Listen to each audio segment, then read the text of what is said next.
Alhamdulillah alladzi hadana li hadza wa ma kunna linahtadiya laula an hadana Allah. Segala puji bagi Allah Jalla Jalaluh yang telah memberikan hidayahnya kepada kita, membimbing kita untuk meniti jalan menuju surga. Yang kalau bukan karena hidayah Allah, tidak mungkin kita bisa bersama-sama berada di masjid ini. Berapa banyak umat Islam yang mereka sampai hari ini belum mampu untuk melangkahkan kakinya ke rumah Allah tatkala azan dikumandangkan. Sebagian hanya berpikir masjid itu untuk sholat Jumat, bas. Dia hanya kenal masjid pada waktu hari Jumat. Selain Jumat, entah hati dia ada di mana. Padahal kita tahu bahwa salah satu manusia yang akan mendapatkan naungan dari Allah Jalla Jalaluh, yauma la dhilla illa dhilluh, pada hari tidak ada naungan kecuali naungannya, adalah seorang laki-laki yang hatinya bergantung di masjid. Allahumma salli wa sallim ala sayyidina wa maulana Muhammadin wa ala alihi wa ashabihi ajma'in. Amma ba'd. Ahibati fillah, bagaimana kita menghadapi hidup ini? Sebagian ekonominya semakin gak karu-karuan. Siapa yang di PHK jemaah? Angkat tangan. Nah, tidak ada yang di PHK.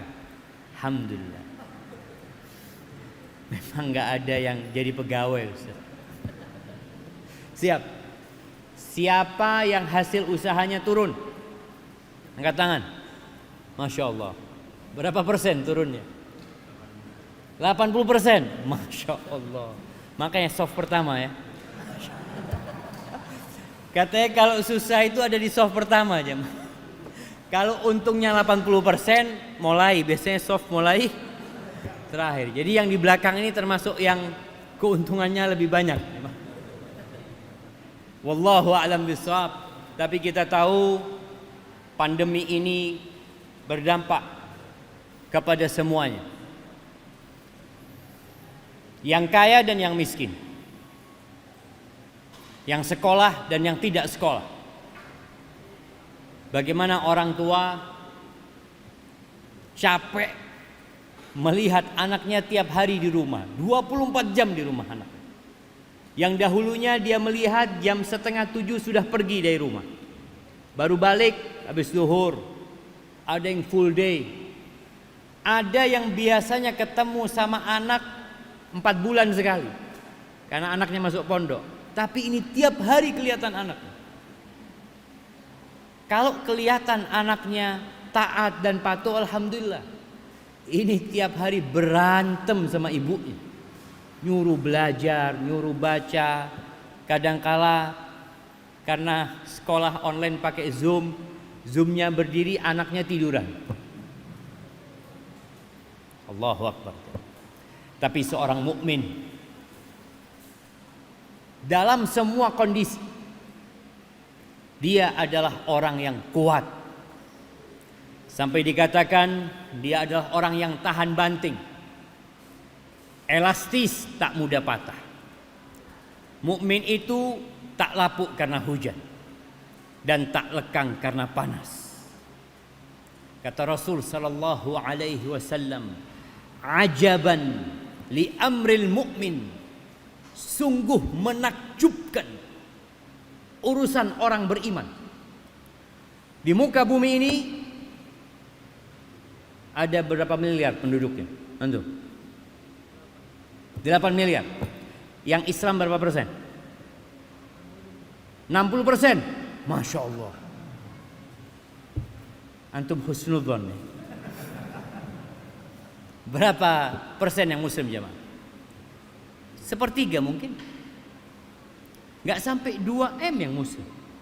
Mungkin 1,8 atau kurang.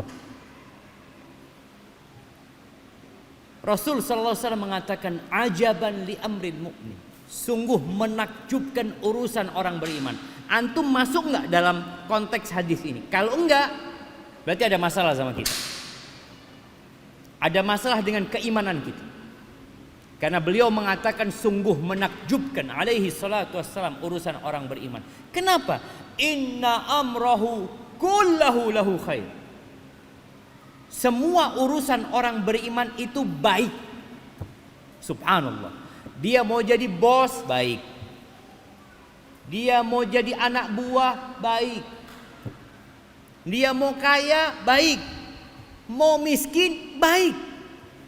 Dia mau di PHK, mau diterima kerja, dia menikah, tidak menikah, dia bercerai, diceraikan, semua urusan orang beriman itu khair. Inna amrahu kullahu lahu khair. Kenapa? Karena dia punya iman. Masya Allah, ada Ustaz Hisham misalnya. Assalamualaikum. Kaifa halukum Ustaz? Barakallahu fikum. Sampai mana kita? Semua urusannya baik orang beriman ini. Inna amru kullahu, semuanya. In asabathu sarra syakar fakana khairan lahu. Kalau dia ditimpa sesuatu yang menyenangkan, maka dia bersyukur. Itu baik buat dia. Loh, kalau kaya insya Allah semuanya baik Ustaz. Enggak. Antum tahu Fir'aun? Antum tahu Qarun? Apakah kekayaan buat Qarun baik? Tidak. Kekayaan itu membuat Qarun dibenamkan di dalam bumi ini. Rumahnya, hartanya, sampai hari ini jadi cerita. Kalau ada harta yang terpendam, kata mereka harta Qarun. Nggak baik kekayaan buat dia. Ketika dia dikasih kekayaan yang berlimpah ruah, ternyata dia malah congkak, sombong. Orang beriman nggak kayak gitu. Dan kita harus tahu, harta ini ada efek samping buruk.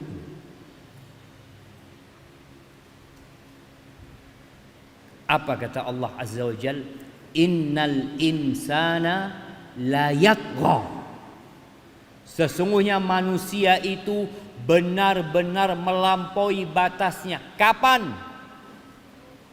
Ar-ra'ahu istaghna. Ketika dia merasa kaya, ketika dia merasa punya, dia merasa cukup, dia akan melampaui batasnya. Kecuali orang yang beriman.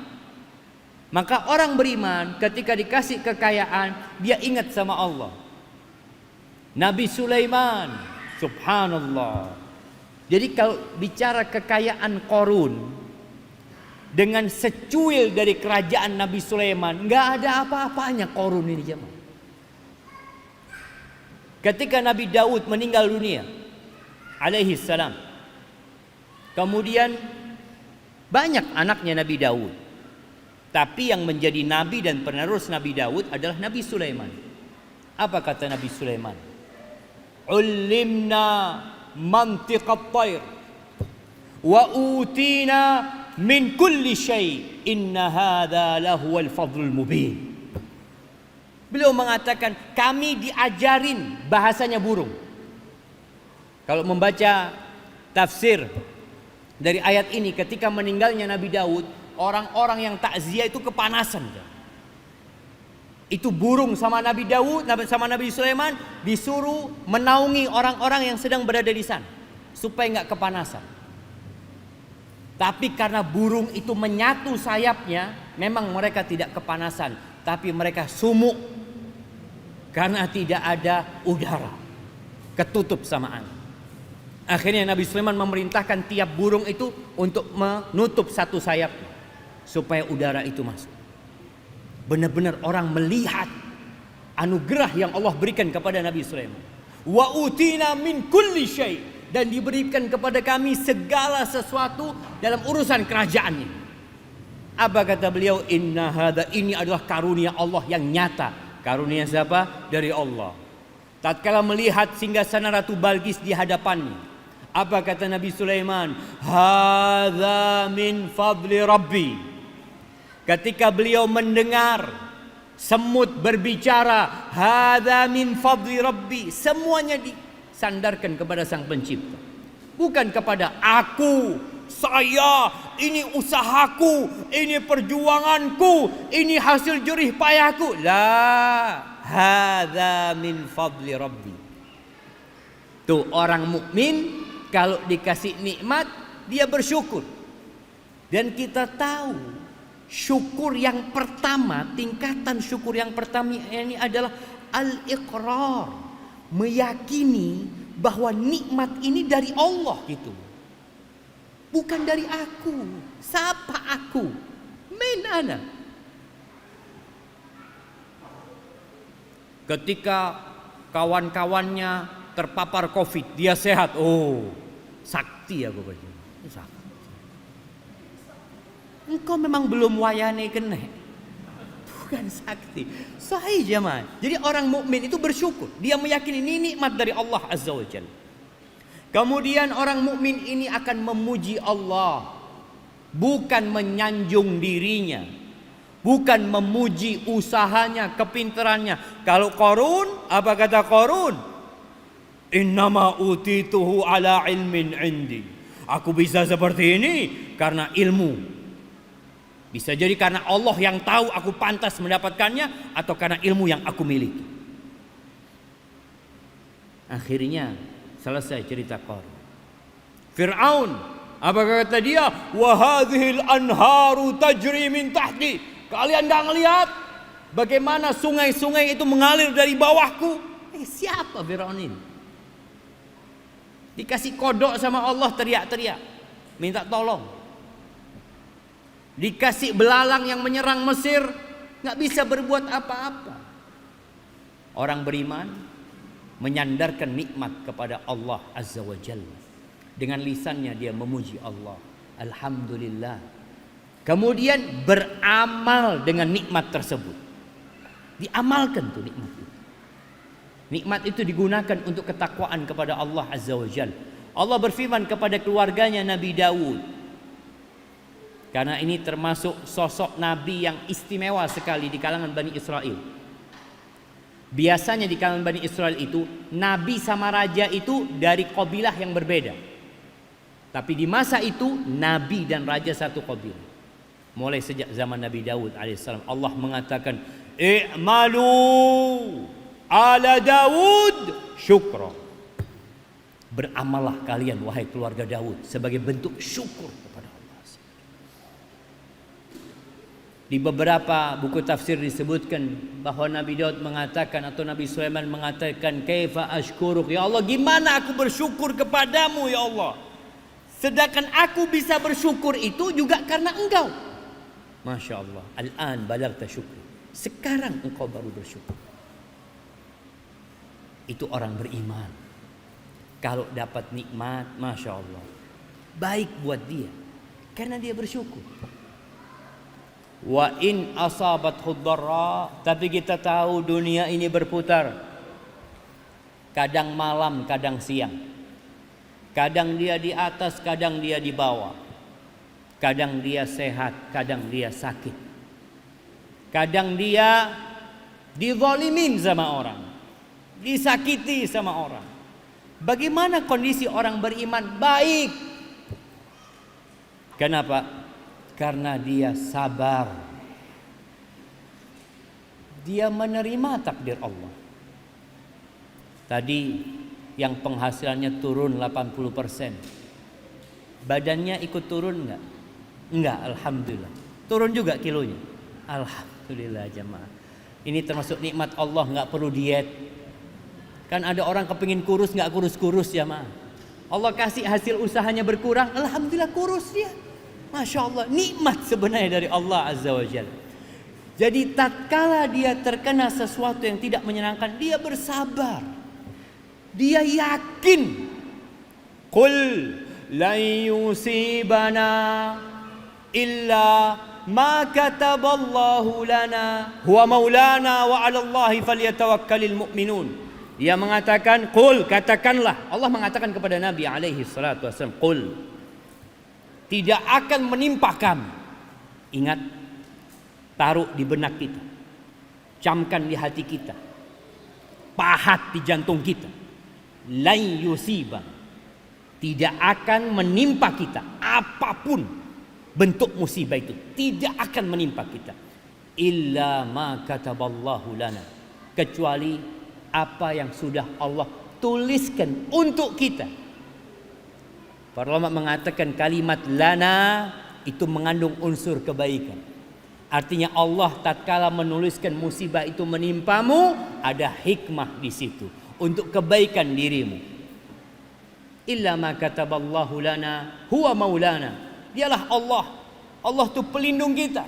Allah itu lebih sayang sama kita daripada orang tua kita.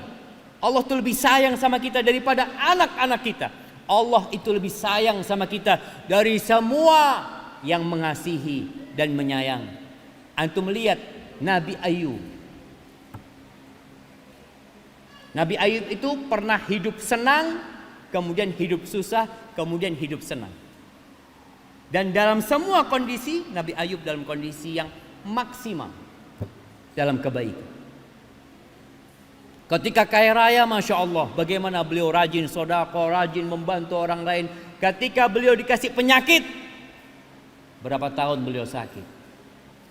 Bukan setahun, bukan 2 tahun.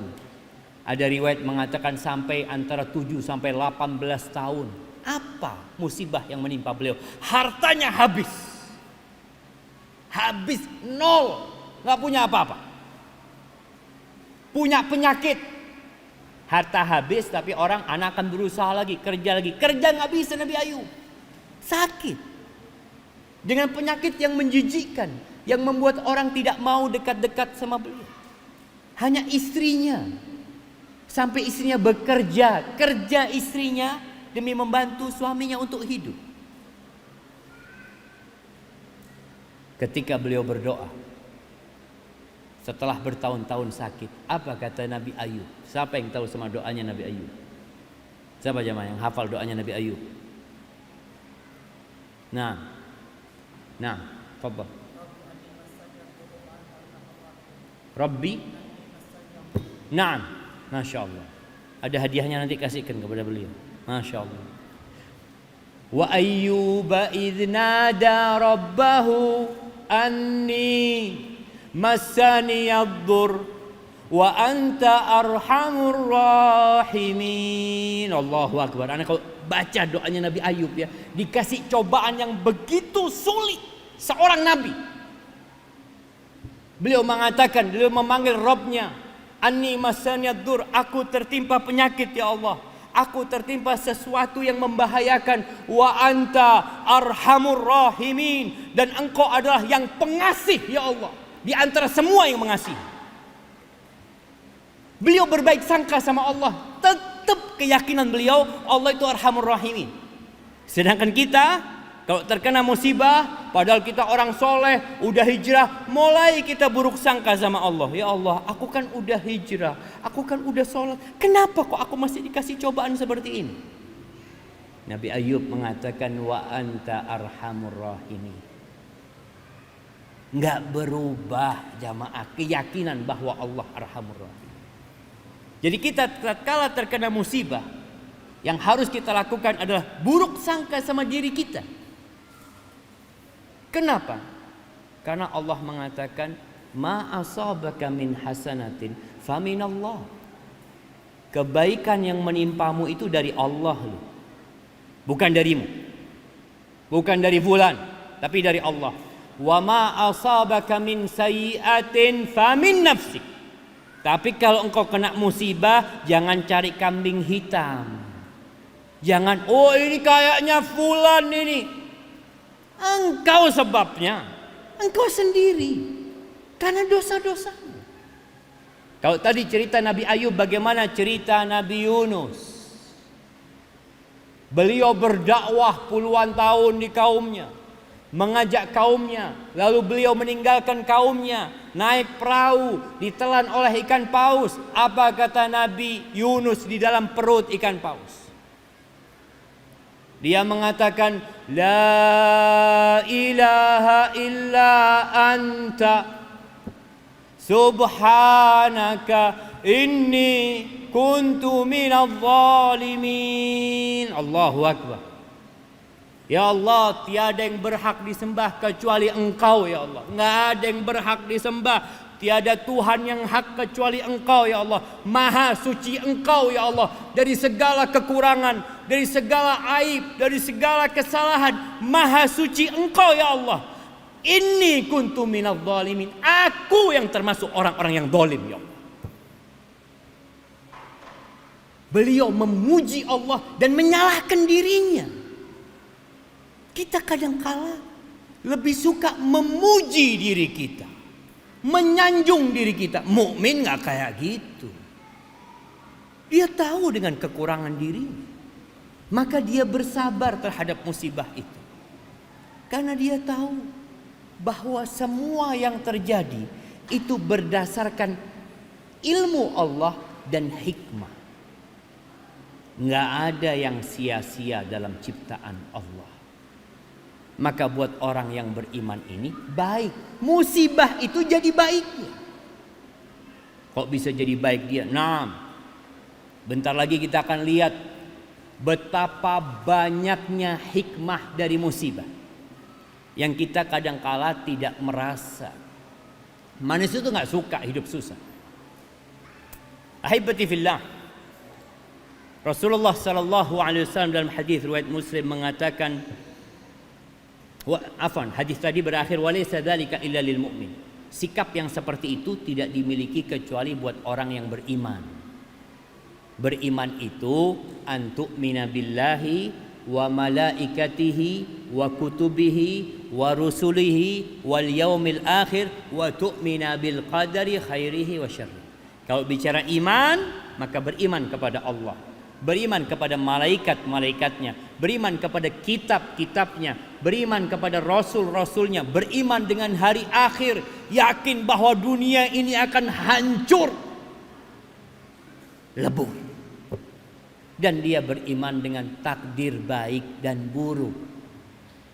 Maka sikap yang mulia ini tidak dimiliki kecuali orang beriman. Maka kita harus optimis menghadapi hidup ini. Apapun yang terjadi, kita yakin pasti baik. Maka kita perlu meningkatkan keimanan kita. Di dalam hadis yang diriwayatkan Imam Muslim, ana izin minum dulu jemaah. Bismillah.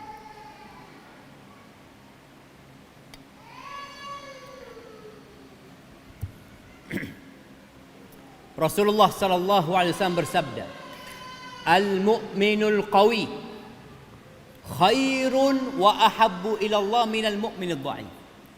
Kita ini satu masjid, insyaallah semuanya orang Islam. Semuanya orang beriman, tapi tingkat keimanannya beda-beda. Mukmin yang kuat, kuat apanya? Bukan badannya. Orang berpikir, oh kuat badannya, mukmin. Banyak tuh orang kuat badannya, ke masjid nggak bisa. Dia suruh goes, masya Allah, sampai ke mana?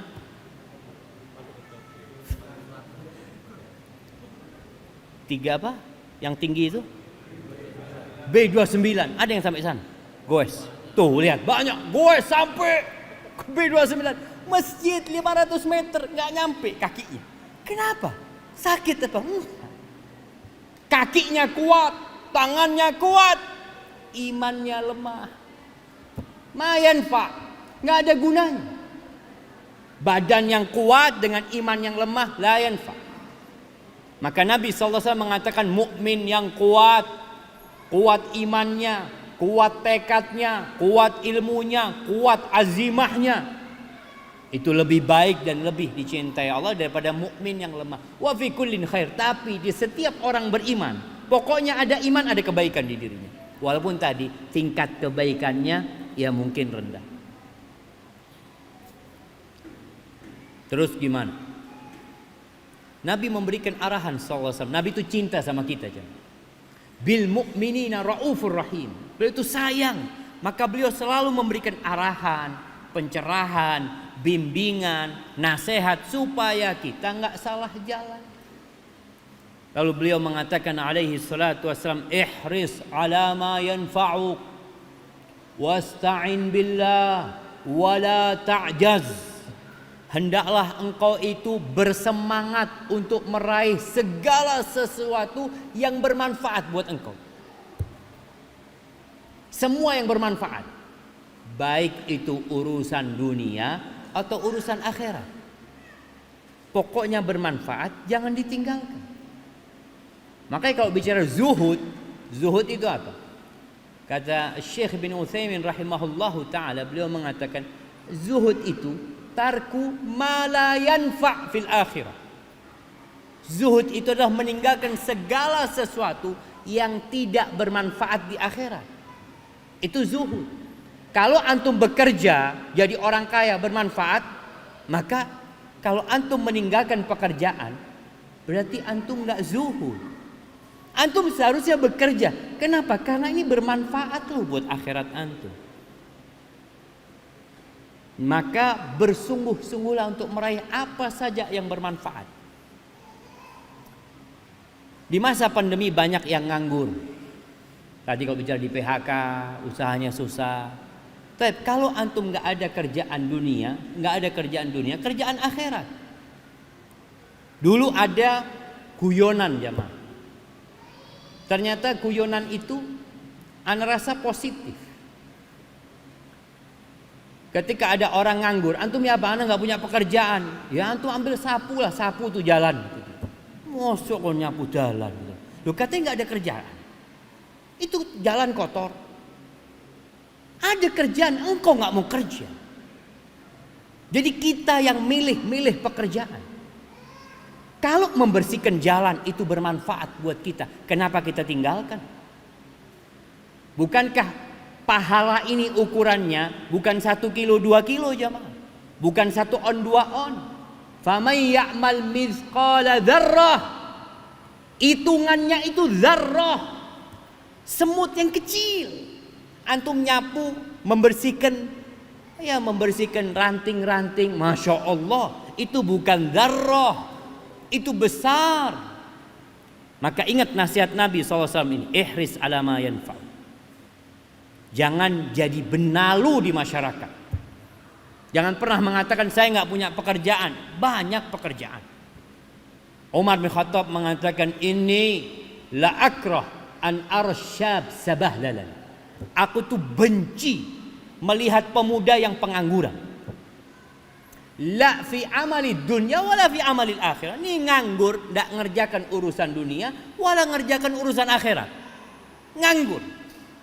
Engkau kalau nggak ada kerjaan dunia, ya kerjakan urusan akhirat tuh. Nyapu masjid kan, bersih-bersih. Apa yang dilakukan? Baca Al-Quran. Jadi nggak ada istilah nganggur. Sekarang nganggur main apa? Main game. Kira-kira main game itu yanfa apa ma yanfa aja? Ya, sebagian orang berpikir bermanfaat, menghilangkan stres. Padahal dia tambah stres. Terus main game terus. Bersungguh-sungguh. Kemudian kata Nabi SAW, wasta'in billah, minta tolong sama Allah. Jangan bersandar kepada dirimu, oh saya kuat, saya bisa, enggak. Kita ini makhluk yang lemah tanpa bantuan Allah.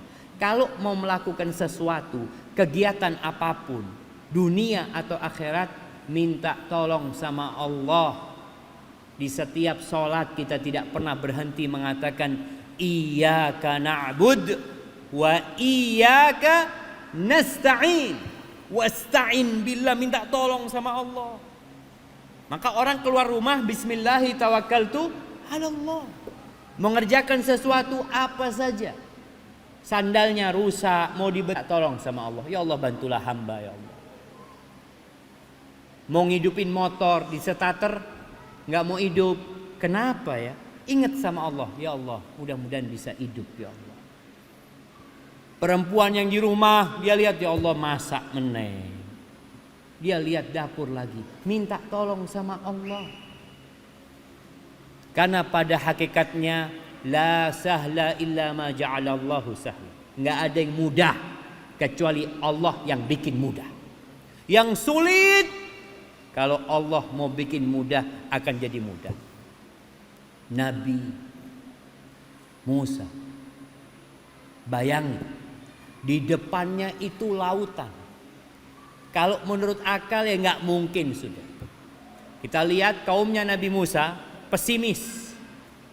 Ketika dia melihat lautan dan di belakangnya Fir'aun, qala ashabu Musa inna lamudrakun. Kita sudah habis. Bahasa timurnya itu tompes. Habis sudah kata mereka. Inna lamudrakun. Kenapa? Ini Fir'aun bersama tentara di depan lautan. Apa kata Nabi Musa alaihissalam? Kalla. Nggak mungkin, kata Nabi Musa. Inna ma'iya rabbi sayahdin. Bersamaku ada Rabbku, dia akan berikan petunjuk. Yakin Nabi Musa sama Allah. Yakin fa inna ma'al usri yusra. Maka minta tolong sama Allah. Menghadapi apapun, ngerjakan apapun, jangan lupa untuk minta tolong sama Allah. Wala ta'jaz. Dan jangan jadi orang yang lemah. Orang nih kadangkala merasa aduh enggak iso, enggak mampu. Loh, berusaha dulu lah. Orang itu kadangkala enggak mampu karena menunda-nunda. Ditunda nanti, akhirnya enggak mampu dia. Segerakan kalau ada pekerjaan. Nabi Musa alaihissalam ketika kata Khidir atau Khadir, Nabi atau hamba yang soleh, Nabi Musa kan mengatakan aku ingin ikut belajar sama engkau. Apa kata Khadir? Innaka lan tastati'a ma'iya sabra. Engkau gak akan bisa sabar sama aku. Apakah Nabi Musa menyerah? Ya kalau gitu ya sudah, kalau aku memang gak bisa sabar. Lah, beliau bersemangat mengatakan satajiduni insyaallah sabiran wala a'si laka amra. Enggak, kata Nabi Musa, insyaallah engkau akan mendapati aku bersabar. Insyaallah. Artinya Nabi Musa tetap mau berusaha. Dan muslim harus kayak gitu. Enggak ada kata enggak mampu, enggak bisa, tapi berusaha. Ana masih ingat dengan seorang kawan. Ya, dia seorang manajer. Dia itu kalau ngasih tugas sama anak buahnya, dia mengatakan tolong kerjakan ya ini dan itu. Kadangkala anak buahnya ada yang mengatakan, oh enggak bisa saya mas. Apa kata manajernya? Kamu dipecat. Duh, kenapa? Di tempat ini enggak ada yang mengatakan tidak bisa. Terus gimana? Katakan saya akan berusaha. Tak usaha no. Bismillah. Bukan tahu tuh enggak bisa, enggak iso. Wala ta'jaz. Jangan jadi orang yang lemah antum. Apa kata Nabi SAW? Wa in asabaka syai'. Di sini ketika engkau sudah berusaha, sudah bersungguh-sungguh, lalu tertimpa musibah, maka jangan pernah mengatakan andai kata aku tidak melakukan ini, andai kata aku berbuat ini, andai kata aku tidak keluar rumah tadi, andai kata aku tidak naik motor, nggak ada andai kata itu. Katakan qadarullah wa ma syaa fa'al. Katakan itu udah takdir Allah dan Allah berbuat apa yang Allah kehendaki. Karena kalimat lau itu membuka amalan syaitan, membuat kita putus asa, membuat kita tidak menerima takdir Allah Azza wa Jal. Maka ahibati fillah, boleh jadi yang kita benci dalam kehidupan ini itu baik buat kita, dan boleh jadi yang kita sukai itu buruk buat kita. Kenapa? Wallahu ya'lamu wa antum la ta'lamun. Maka berusahalah untuk terus optimis. Fa inna ma'al usri yusra. Badai pasti berlalu. Kalau ada kesulitan, antum langsung berbaik sangka sama Allah. Bentar lagi nih solusinya datang. Bentar lagi nih kemudahannya datang. karena Allah tidak pernah ingkar janji. Barakallahu fiik. Itu yang dapat Ana sampaikan. Ana mohon maaf jemaah. Ana sudah minta maaf tadi, Ana mau pulang sebelum Isya. Karena Ana sebenarnya kesini mampir. Ana ingat dengan ucapan paman Ana, kecipir merambat kawat, masih ada mampir sepenting lewat. Tapi alhamdulillah Ana sempat mampir ke masjid ini. Semoga masjid ini diberkahi dan semoga kita bisa berjumpa kembali pada kesempatan yang akan datang. Apabila yang Ana sampaikan benar itu dari Allah Azza wa Jal, kalau ada yang salah itu dari diri Ana pribadi. Allah dan Rasulnya terbebaskan dari kesalahan itu. Subhanakallahumma bihamdika asyhadu an la ilaha illa anta astaghfiruka wa atubu ilaik. Assalamualaikum warahmatullahi wabarakatuh.